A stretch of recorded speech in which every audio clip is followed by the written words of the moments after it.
الحمد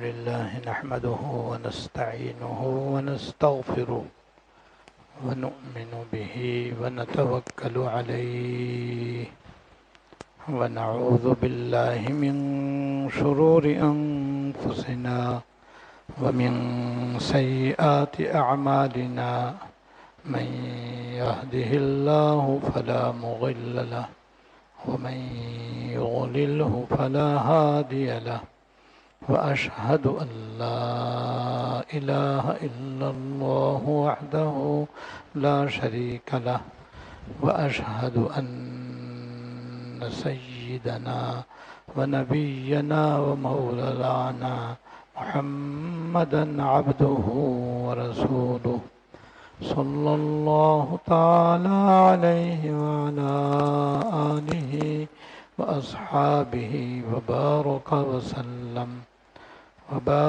وسلم تسليما كثيرا أما بعد فأعوذ بالله من الشيطان الرجيم بسم الله الرحمن الرحيم وذكر فإن الذكرى تنفع المؤمنين صدق اللہ العظیم۔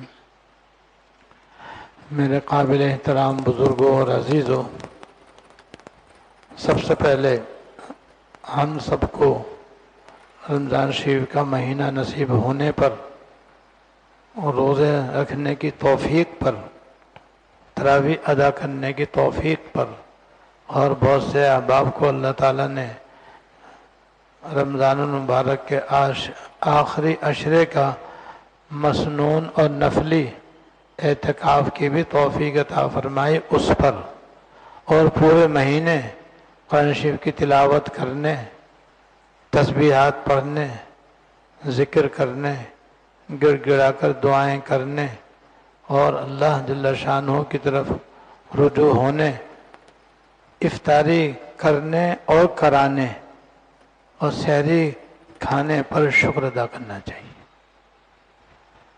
کیونکہ اللہ جل شانہ نے قرآن کریم میں یہ قاعدہ بیان فرمایا ہے کہ جس نعمت پر تم شکر ادا کرو گے ہم اس میں اضافہ کریں گے۔ تو ہم کو جو یہ نعمت ملی ہے، یہ بہت بڑی نعمت ملی ہے جس کے ہم لائق نہیں تھے، اور اللہ تعالیٰ نے اپنے فضل سے ہمیں اس کی توفیق دی ہے، مہینہ بھی عطا فرمایا، توفیق بھی دی۔ یہ اللہ تعالیٰ کا خاص انعام ہے، تو یہ تو بہت بڑی نعمت ہے۔ تو شکر تو چھوٹی سے چھوٹی نعمت پر بھی ادا کرنا چاہیے، اور ہر نعمت پر ادا کرنے کی عادت ڈالنی چاہیے۔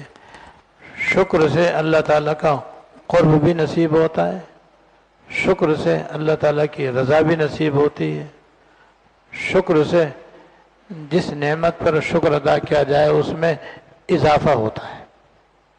دنیا کی نعمت ہوگی تو اس میں بھی اضافہ ہوگا، آخرت کی نعمت ہوگی تو اس پر بھی اضافہ ہوگا اور مزید توفیق ہوگی۔ تو شکر اتنی بڑی نعمت ہے، اور شکر کا ایک بہت بڑا فائدہ یہ ہے کہ اس سے پریشانیاں ختم ہو جاتی ہیں، دل کی پریشانیاں ختم ہو جاتی ہیں، اور دل کے اندر اطمینان، سکون بھرتا چلا جاتا ہے۔ اس لیے رمضان شریف کی توفیق پر بھی شکر ادا کرنا ہے، اور ویسے بھی ہر چھوٹی بڑی نعمت پر ہمیں شکر ادا کرنے کا معمول بنا لینا چاہیے، اور چلتے چلتے، بیٹھے بیٹھے، لیٹے لیٹے، آتے جاتے جب کوئی نعمت یاد آ جائے، فوراً دل میں الحمدللہ الحمدللہ الحمدللہ کہنا شروع کر دیں، یا اردو میں کہنا چاہیں تو یوں کہہ دیں، یا اللہ آپ کا شکر ہے، یا اللہ آپ کا شکر ہے، یا اللہ آپ کا شکر ہے، میں اس لائق نہیں، میں اس قابل نہیں، جو کچھ یہ توفیق ہوئی ہے اور جو نعمت ملی ہے محض آپ کے فضل سے ملی ہے، آپ کی عطا سے ملی ہے، آپ کی توفیق سے ملی، اس کی عادت ڈالیں۔ ہمارے سیدی و مرشدی حضرت ڈاکٹر محمد عبدالحی عارف قدس اللہ سرہ فرماتے تھے کہ جب کوئی ٹھنڈی ہوا کا جھونکا لگے تو بھی الحمدللہ کہو، کہیں سے خوشبودار جھونکا آ جائے تو الحمدللہ کہو، گھر میں جاؤ بچوں کو کھیلتا ہوا دیکھو الحمدللہ کہو، گھر والوں کو صحت مند دیکھو اللہ کا شکر ادا کرو۔ تو یہ بزرگوں کی صحبت سے یہ بات ملتی ہے کہ چھوٹی چھوٹی نعمتوں پر بھی انسان کو شکر ادا کرنے کی عادت ڈالنی چاہیے۔ یہ اللہ کے جو نیک اور مقبول بندے ہوتے ہیں ان میں اور ہم میں یہی فرق ہوتا ہے کہ ہم کوئی بہت بڑی نعمت ملی تو الحمدللہ کہہ لیا، اور چھوٹی چھوٹی نعمتیں اگر بے شمار ہم کو حاصل ہیں تو ان پہ کوئی شکر ادا نہیں ہے۔ یہ فرق ہوتا ہے۔ وہ چھوٹی چھوٹی نعمتوں پر بھی، یہاں تک کہ ایک مرتبہ اللہ کہنے کی نعمت پر بھی وہ دل و جان سے شکر ادا کرتے ہیں۔ اس لیے کہ حکیم الامت حضرت مولانا تھانوی رحمۃ اللہ علیہ نے فرمایا ہے، اور حضرت مولانا رومی رحمۃ اللہ علیہ نے بھی یہی فرمایا ہے کہ جب ہم الحمدللہ کہتے ہیں یا اللہ اکبر کہتے ہیں یا لا الہ الا اللہ کہتے ہیں یا سبحان اللہ کہتے ہیں یا استغفر اللہ کہتے ہیں یا درود شریف کہتے ہیں اور پڑھتے ہیں، تو ہم نہیں پڑھتے، پہلے اللہ تعالیٰ ارادہ فرماتے ہیں اور وہ چاہتے ہیں کہ یہ میرا بندہ میرا نام لے اور میرے نبی پر درود بھیجے۔ پہلے اللہ تعالیٰ چاہتے ہیں پھر ہم چاہتے ہیں۔ میری طلب بھی انہی کے کرم کا صدقہ ہے، میری طلب بھی انہی کے کرم کا صدقہ ہے۔ قدم یہ اٹھتے نہیں ہیں، اٹھائے جاتے ہیں۔ تو جو کچھ بھی ہم کرتے ہیں یا جو کچھ ہم نے رمضان شریف میں کیا ہے، ہم نے نہیں کیا، اللہ تعالیٰ نے کرایا ہے، تو یہ انہی کا فضل ہے۔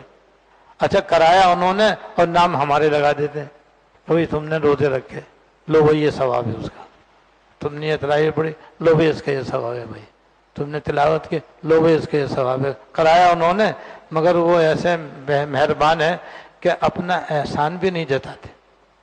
اللہ تعالیٰ کبھی اپنا احسان نہیں جتاتے، ہماری طرف ہی نسبت کرتے ہیں اس عمل کی جو انہوں نے کرایا ہے، کرا کر کے پھر کہتے ہیں تم نے کیا ہے، لو بھائی تم اس کے بدلے یہ ثواب، اس کے بدلے یہ ثواب، اس کے بدلے یہ ثواب، اس کے بدلے یہ ثواب۔ تو شکر کرنا ضروری ہوا یا نہیں؟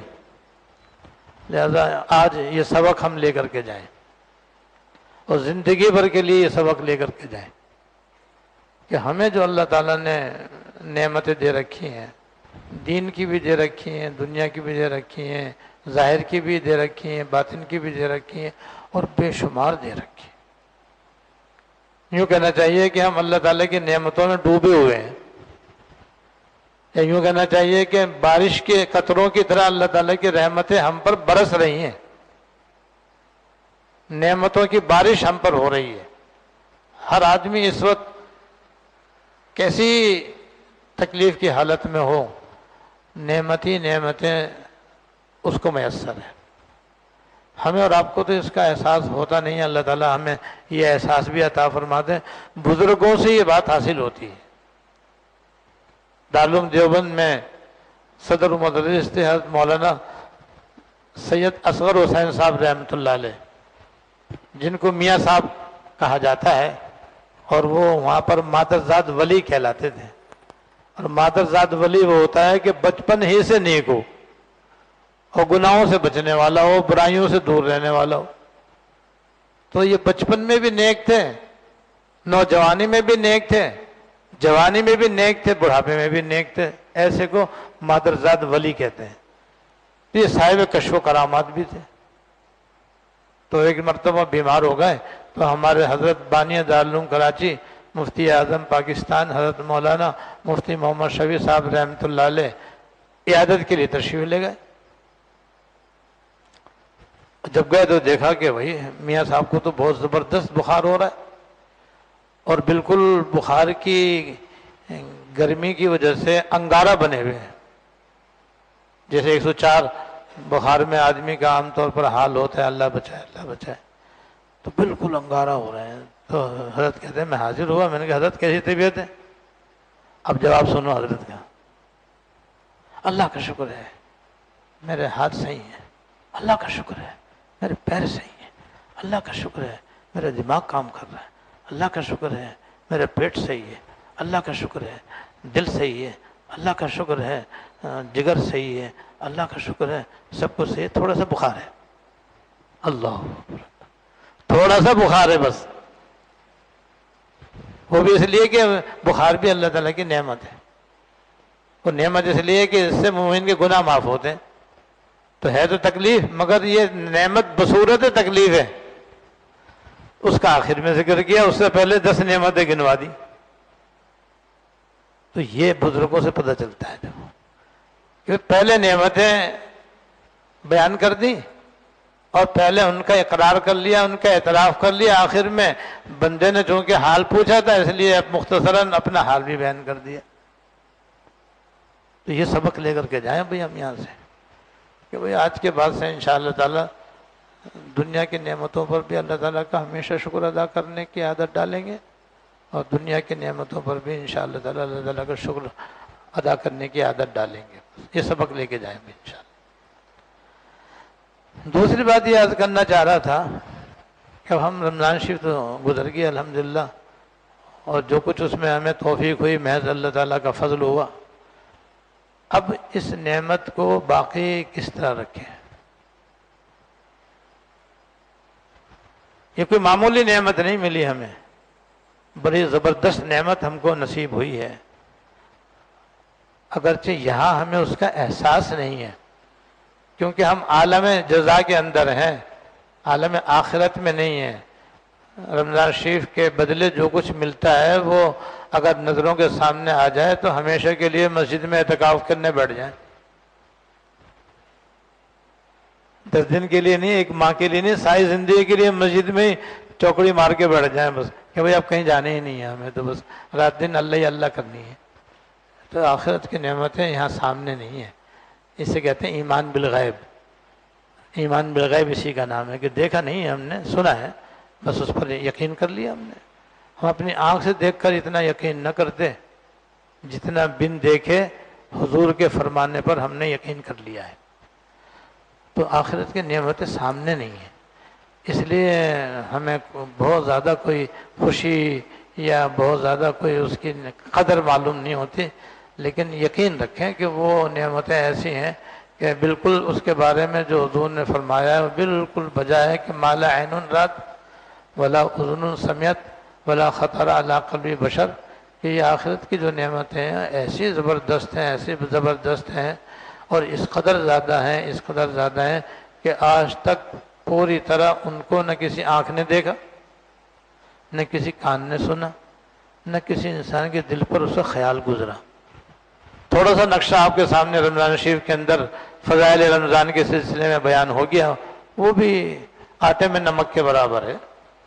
ورنہ رمضان شریف کی جو فضیلتیں ہیں وہ تو بیان سے ہی باہر ہیں بالکل. لہذا اب یہ جو نعمتیں ہمیں ملی ہیں اور یقیناً ملی ہیں الحمدللہ, اس لیے یقیناً ملی ہیں کہ ہم نے نہیں کی, اللہ پاک نے کرائی ہیں. ہم کون ہوتے ہیں, ہماری کیا حیثیت ہے, ہماری کیا ہستی ہے, ہماری کیا اوقات ہے. محض اللہ تعالیٰ کرم ہو گیا کہ اس نے ہم سے روزے بھی رکھوا لیے, تراویح پڑھوا دی, تلاوت بھی کروا دی, صدقہ بھی کرا دیا, زکوٰۃ بھی نکلوا دی, دعائیں بھی کرا دی, سارے نیک کام جو ہو سکتے تھے کر لیے. یہ ہم نے تھوڑی کیا, اللہ تعالیٰ نے کرائے تو ہم نے کر لیے. تو یقیناً انہوں نے عطا بھی کیا ہے, ان کا وعدہ ہے کیونکہ ان اللہ لا یخلف المیعاد, اللہ تعالیٰ وعدہ خلافی نہیں کرتے. تو اب اس کی حفاظت ضروری ہے. اب اس حفاظت کے لیے پہلا کام تو میں نے بتا دیا کہ شکر کرنے کی عادت ڈالیں, کیونکہ شکر جو ہے وہ جس نعمت پر کیا جائے گا وہ محفوظ ہو جائے گی. نہ صرف محفوظ ہوگی بلکہ اس میں اضافہ ہوگا. لہذا شکر کرنے کی عادت ڈالیں. دوسرا عمل یہ ہے کہ ارکان اسلام 5 ہیں, کلمہ توحید, نماز, روزہ, حج, زکوٰۃ. حج تو زندگی میں ایک مرتبہ فرض ہوتا ہے, زکوٰۃ بھی صاحب نصاب پر سال میں ایک مرتبہ فرض ہوتی ہے، روزے بھی رمضان شریف میں ایک ہی مرتبہ ایک مہینے کے فرض ہوتے ہیں۔ نماز ایسا فریضہ ہے جو روزانہ دن میں 5 مرتبہ ہر مسلمان عاقل بالغ مرد عورت پر فرض ہوتا ہے، اور اسی میں سب سے زیادہ کوتاہی عام طور پر پائی جاتی ہے۔ یعنی باقاعدہ پابندی سے 5 نمازیں اگر مرد ہے تو باجماعت پڑھنے والے، اور اگر خواتین ہیں تو اپنے گھروں میں وقت مستحب میں ادا کرنے والے بہت کم ہیں۔ آپ کو جو اتنے سارے آدمی نظر آ رہے ہیں، اتنے سارے نہیں ہیں یہ۔ اگر پوری امت مسلمہ کے حساب سے دیکھیں تو یہ 1 لاکھ میں ایک بھی نہیں ہے، 1 لاکھ میں یہ ایک بھی نہیں ہے۔ اتنا فرق ہے نماز نہ پڑھنے والوں میں اور پڑھنے والوں میں۔ تو نماز پڑھنے والے تو کسی شمار میں ہیں ہی نہیں، بس نہ پڑھنے والے بے شمار ہیں۔ تو بھئی اب سب سے پہلے ہمیں رمضان شریف کی ان تمام روحانی اور معنوی نعمتوں کی حفاظت کے لیے ضروری ہے کہ جیسے رمضان میں جو نمازی حضرات ہیں عام طور پر پابندی سے نماز باجماعت پڑھنے کا اہتمام کرتے رہے ہیں اور کرتے ہیں۔ اس لیے دیکھتے ہیں آپ کے ہر سال رمضان میں مسجدیں نمازیوں سے بھر جاتی ہیں، اور بڑی بڑی مسجدیں بھی چھوٹی پڑ جاتی ہیں۔ بس اب رمضان کے بعد بھی یہ عمل پلے باندھ لیں، بس چاہے ڈیوٹی پر ہو، اذان ہوتے نماز باجماعت کا اہتمام کریں،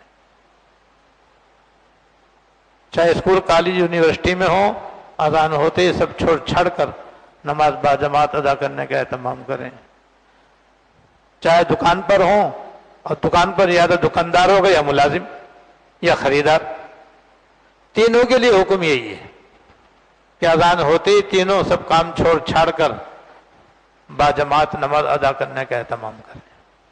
بازار میں ہیں تب بھی، تفریح گاہ میں ہیں تب بھی، تقریبات میں ہیں تب بھی، تفریحات میں ہیں تب بھی، جہاں بھی ہیں بس نماز باجماعت کا اہتمام شروع کر دیں، بلکہ رمضان سے بھی زیادہ پابندی کریں، تاکہ اگلے رمضان میں اور زیادہ ہمیں پابندی سے نمازیں ادا کرنے کی توفیق ہو۔ ہمارے حضرت رحمۃ اللہ علیہ، حضرت شیخ حداد رحمۃ اللہ علیہ کا واقعہ سنایا کرتے تھے۔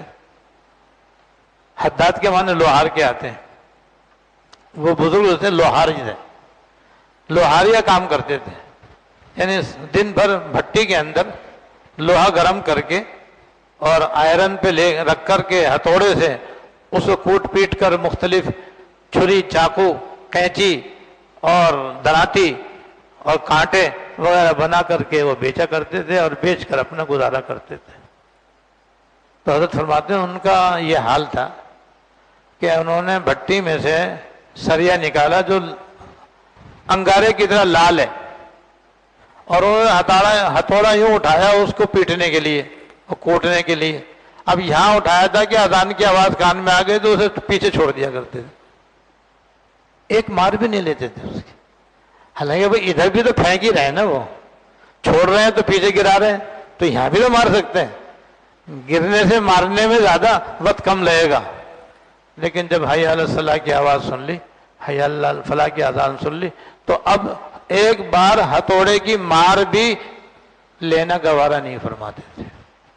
اس قدر نماز باجماعت کے بعد ہتھوڑا پیچھے چھوڑ دیتے اور فوراً کھڑے ہو جاتے ہیں کہ بس اب فلاح دکان میں نہیں ہے، اب نماز کے اندر ہے، اب کامیابی نماز کے اندر ہے، دکان میں نہیں ہے، ملازمت میں نہیں ہے۔ لہذا اس بات کو یاد رکھیں، سارے قرآن و حدیث کا نچوڑ بھی یہی ہے، اور حضرت عمر فاروق رضی اللہ تعالیٰ عنہ کا شاہی فرمان بھی یہی ہے۔ حضرت عمر فاروق رضی اللہ تعالیٰ عنہ جو آدھی دنیا سے زیادہ پر خلیفہ تھے، کوئی معمولی بات نہیں، تو انہوں نے اپنے سارے گورنروں کے نام یہ حکم جاری کیا تھا اور یہ فرمان جاری کیا تھا، جس کا خلاصہ یہ ہے کہ دیکھو بھئی تمہارے جتنے بھی فرائض منصبی ہیں بحیثیت گورنر ہونے کے، سب اہم ہیں، لیکن ان میں میرے نزدیک سب سے اہم نماز ہے۔ جو اپنے وقت پر جماعت سے ادا کی جائے. تمہارے سارے فرائض منصبی میں سب سے اہم میرے نزدیک نماز کو جماعت کے ساتھ اپنے وقت پر ٹھیک ٹھیک ادا کرنا ہے. جو ایسا کرے گا تو میں امید رکھتا ہوں کہ وہ دوسرے فرائض بھی خوش اسلوبی سے انشاءاللہ انجام دے گا. کیونکہ نماز جو ہے تمام برائیوں سے روکتی ہے، بے حیائی کاموں سے بھی روکتی ہے، تمام گناہوں سے روکتی ہے. نماز ایسی ہے اگر صحیح معنی میں نماز ہو اور صحیح معنی میں نماز پڑھی جائے تو یہ میرے نزدیک تمہارے سارے کاموں سے اہم ہے. جو نماز باجماعت اہتمام کے ساتھ ادا کرے گا تو مجھے امید ہے کہ انشاءاللہ دوسرے فرائض منصبی بھی خوش اسلوبی سے ادا کرے گا. فمن ضیعھا فہو لما سواھا اضیع.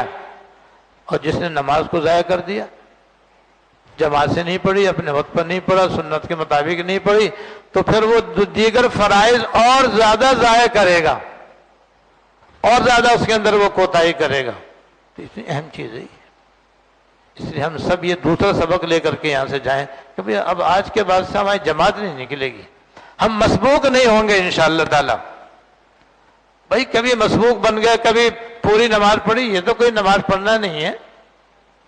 فرض ادا ہو جانا دوسری بات ہے، لیکن کامل طریقہ تو نہیں ہے یہ. اور ہمیں حکم یہ ہے کہ تم عبادت کو کامل کرو. کامل یہی ہے کہ نماز با جماعت ما تکبیر اولا کے ادا کرنے کی عادت ہو. شاذ و نادر کبھی تکبیر اولا فوت ہو جائے، ایک آدھ رکعت نکل جائے تو نکل جائے. طریقہ میں بتا دیتا ہوں. طریقہ وہی جو شیخ حداد رحمۃ اللہ علیہ نے اختیار فرمایا. اذان ہوتے ہی سب کام چھوڑ دو. بس دکاندار دکانداری چھوڑ دے، خریدار خریداری چھوڑ دے، ملازم ڈیوٹی چھوڑ دے، ذات پیشہ کھیتی باڑی چھوڑ دے، تفریح گاہ میں گھومنے والا تفریح چھوڑ دے، مہمانوں کے اندر بیٹھا ہوا اپنے مہمانوں کو بھی لے کر مسجد میں چلا جائے. تقریب میں تو تقریب والے بھی سب تقریب چھوڑ کر کے نماز کی طرف متوجہ ہو جائیں. جو جہاں ہیں جس حال میں بھی سب کام چھوڑ کر سب سے اہم نماز کو سمجھیں، اور نماز کو سب سے اہم سمجھ کر کے سارے دنیاوی کام چھوڑ کر کے، بلکہ دینی کام بھی، تصنیف و تالیف ہے تو وہ بھی چھوڑ دیں، سبق ہو رہا ہے تو وہ بھی چھوڑ دیں، طلبہ مطالعہ کر رہے ہیں تو وہ بھی چھوڑ دیں، تکرار کر رہے ہیں تو وہ بھی چھوڑ دیں. بس اب خیر اگر ہے تو نماز میں ہے، اس کے علاوہ میں نہیں. اس کو ذہن نشین کر لیں. بس یہ طریقہ ہے. جہاں ذرا سی دیر لگائی اور یقیناً شیطان زور لگائے گا، نفس بھی زور لگائے گا، تھوڑا سا اور پڑھ لے، تھوڑا سا اور کر لے، یہ سودا دے دے، وہ سودا کر لے. وہ یوں کیا اور تکبیر اولا گئی، تھوڑا سی اور دیر لگائی، ایک رکعت گئی، اور دیر لگائی، دو رکعت گئی، اور دیر لگائی، قائد آخرہ ملے گا. اس کے بعد وہ بھی نہیں ملے گا. تو طریقہ یہ ہے. ہر کام کا طریقہ ہوتا ہے. طریقہ بھی میں نے بتا دیا. اب ہمت کرنا ہمارا کام ہے. بس ذرا سی ہمت کر لیں، اپنے ذہن میں بٹھا لیں کہ بھئی چاہے دکان ہو یا کچھ بھی ہو. تو شیخ حداد رحمۃ اللہ علیہ کا یہ طریقہ تو بے شمار علماء صلحاء اولیاء کا یہ طریقہ. پہلے حرمین شریفین کے اندر بھی یہ طریقہ تھا کہ جہاں اذان ہوئی صلاح صلاح کی آواز بازاروں میں سنائی دیتی تھی اور دکانیں بند ہو جاتی تھی. اب تو وہ بات نہیں رہی، لیکن پہلے تھی. تو اسلامی حکومت کے اندر پہلے ایسے ہی ہوا کرتا تھا. اور میں نے اپنے دادا رحمۃ اللہ علیہ کو بھی دیکھا، اور الحمدللہ اپنے بڑے بھائی صاحب کو بھی دیکھا، اور ان کو بھی دیکھا کہ وہ ہمیشہ اذان ہوئی اور دروازہ بند کیا. اور اگر دروازہ بند نہیں ہو سکتا تو پھر مال کے اوپر کپڑا ڈھکا اور سیدھے مسجد میں. بس نہ اب کسی کو بیچنا ہے نہ کسی سے خریدنا ہے. اور پیچھے سے بعض مرتبہ نقصان بھی ہو جاتا تھا تو اس نقصان کو گوارا کرتے تھے. اور یہاں تک بھی کسی دوسرے مسلمان سے نہیں کہتے تھے بھائی ذرا میری دکان کا خیال رکھنا، یہ بھی نہیں کہتے. کیوں؟ اس کے ذمہ بھی تو جماعت سے نماز پڑھنا واجب ہے. تو میں اس کہہ کر کے میں اسے گنہگار کیوں کروں؟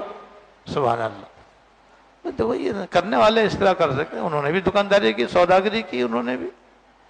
کرنے والے کرتے ہیں، آج بھی کرنے والے کرتے ہیں الحمدللہ. اور ہم سب کرنا چاہیں تو کر سکتے ہیں. 100% ہمارے اختیار میں ہے. تو یہ اگر نہ چاہے تو بہانے ہزار ہیں. اے خواجہ درد نیس وغن طبیب ہست. تو 2 سبق ہیں بھائی آج. نمبر 1، چھوٹی بڑی نعمت پر اللہ تعالیٰ کا شکر ادا کرنے کی عادت ڈالیں. نمبر 2، نماز باجماعت ادا کرنے کا اہتمام کریں. اللہ تعالیٰ سب کو توفیق عطا فرمائے، مجھے بھی اور آپ کو بھی توفیق عطا فرمائے۔ واخر دعوانا الحمدللہ رب العالمین۔